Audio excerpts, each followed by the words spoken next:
Shalom, selamat pagi saudara. Light of Revival pada pagi hari ini dengan tema salah fokus. Nas menjadi dasarnya ialah Hakim-Hakim 14 ayat 1 dan ayat yang kedua. Simson pergi ke Timna dan di situ ia melihat seorang gadis Filistin. Ia pulang dan memberitahukan kepada ayah dan ibunya, "Di Timna aku melihat seorang gadis Filistin. Tolong ambillah dia menjadi istriku." Kita melihat bahwa sebagai nasir Allah, Simson harusnya menyadari apa tujuan keterpanggilannya sebagai seorang yang dikhususkan bagi Tuhan.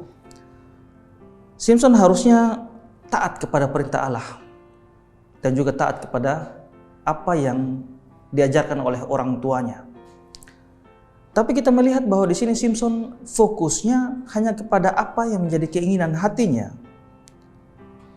Dengan cara dia mencintai orang yang salah. Padahal ini sudah diperingatkan oleh kedua orang tuanya dalam Hakim-Hakim 14 ayat yang ketiga, sesuai perintah Allah, yaitu dalam Ulangan 7 ayat yang ketiga.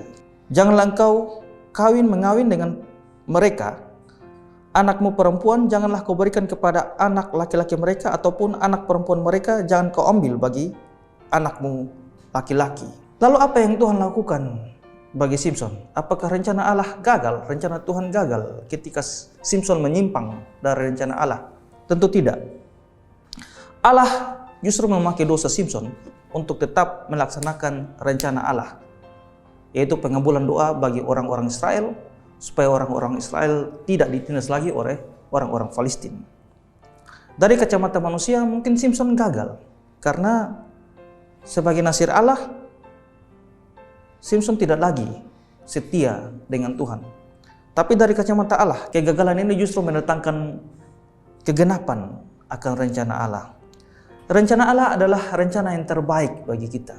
Setiap orang percaya tentu mengaminkan ini, bahwa rencana Allah bukan rencana kecelakaan, tapi rencana damai sejahtera. Juga dalam Roma 8 ayat 28, kita tahu bahwa Allah mendatangkan kebaikan bagi orang-orang yang terpanggil sesuai dengan rencananya. Lalu bagaimana sikap kita? Sikap kita ialah kita perlu belajar hidup sesuai dengan rencana Allah.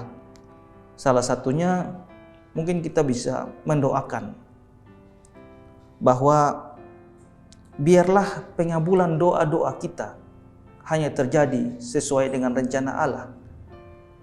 Ataupun biarlah Allah menolak atau tidak mengabulkan semua doa-doa kita yang tidak sesuai dengan rencana Allah.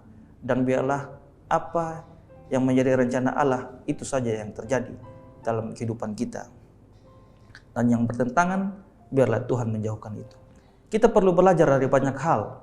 Misalkan tentang pemaksaan bangsa Israel kepada Allah melalui Samuel untuk minta seorang raja. Lalu Allah mengabulkan permohonan mereka, tapi akhirnya mereka jatuh dalam dosa yang berkepanjangan. Karena itu, marilah kita belajar taat dalam apa yang Allah rencanakan bagi kita. Mari kita berdoa. Terima kasih Tuhan untuk hari ini. Kiranya Tuhan mengajarkan kami untuk kami selalu taat dalam rencana-Mu ya Tuhan. Dan biarlah apa yang terjadi atas kami ialah segala sesuatu yang sesuai dengan apa yang Tuhan kehendaki. Dan biarlah Tuhan jangan mengabulkan segala doa-doa kita, segala doa-doa kami yang bertentangan dengan apa yang Tuhan inginkan.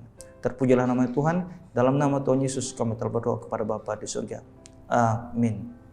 Shalom, selamat pagi.